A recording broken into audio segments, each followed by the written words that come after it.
Oser déployer ses perceptions subtiles, c'est un sujet, qui m'anime profondément depuis des années.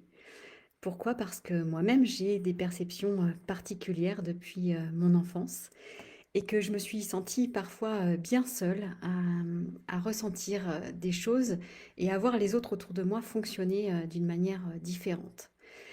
Et ce qui fait que ça m'a mis en doute sur, ce que je pouvais ressentir et la manière dont les autres pouvaient, agir et interagir entre eux.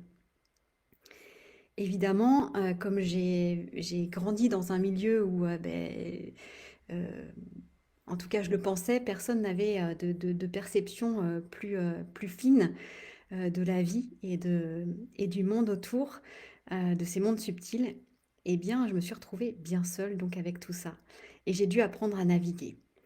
Alors, quel impact ça peut avoir? Ça peut avoir un impact sur, l'émotionnel, sur, des pensées qui nous traversent, sur des sensations, sur, des ressentis au niveau de l'ambiance générale et toute la question, c'est comment, faire confiance à ce que l'on ressent au-dedans et comment, finalement, s'étalonner ou, avoir une palette de repères, j'ai envie de dire, entre, ce que je ressens dedans et ce qui se passe autour. Parce que, si je vis dans un monde, vous savez, il y a cette expression, «Ceux qui n'entendaient pas la musique, pouvaient prendre ceux qui dansent pour des fous». C'est-à-dire qu'il y a une incompréhension, il y a quelque chose de particulier qui se passe entre comme une mélodie qu'on peut, sentir ou entendre, ou même percevoir, en nous et la manière dont le monde fonctionne. Donc ça peut créer un décalage. Pourquoi est-ce qu'il est temps et il est important aujourd'hui d'oser, donner plus d'importance à ces perceptions subtiles? Eh bien parce que le monde change et parce que vous êtes de plus en plus nombreux à venir vers moi et à me dire: «Mais voilà, j'ai des perceptions, je ressens des choses et je ne sais pas quoi en faire.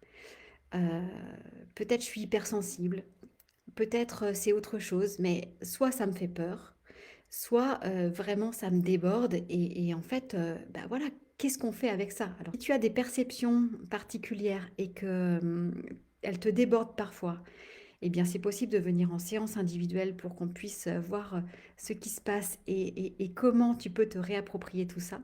Et puis bien sûr, il y a aussi ces stages, déployer ces perceptions subtiles où là, on va utiliser des outils de perception pour venir, se brancher au niveau du chakra du cœur et comprendre les grands messages, comprendre et décrypter les messages de la vie, au-delà des synchronicités. Qu'est-ce qu'on peut en faire?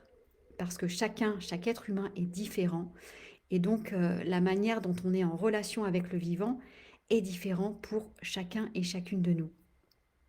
Alors bien sûr qu'il y a des protocoles, on va dire, mais au-delà de choses techniques, c'est comment, on peut rebrancher les fils et comment je peux vous accompagner à rebrancher les fils chacun et chacune, en vous-même avec vos pour aller déceler quelles sont vos perceptions particulières et puis qu'est-ce qui a bloqué aussi ou qu'est-ce qui empêche ou qu'est-ce qui dévie cette sensibilité de manière à ce que vous puissiez, être dans, heu trouver une grande stabilité, une sécurité intérieure et tout ça pourquoi? Pour pouvoir révéler ce merveilleux potentiel, qui est là en chacun et en chacune de nous.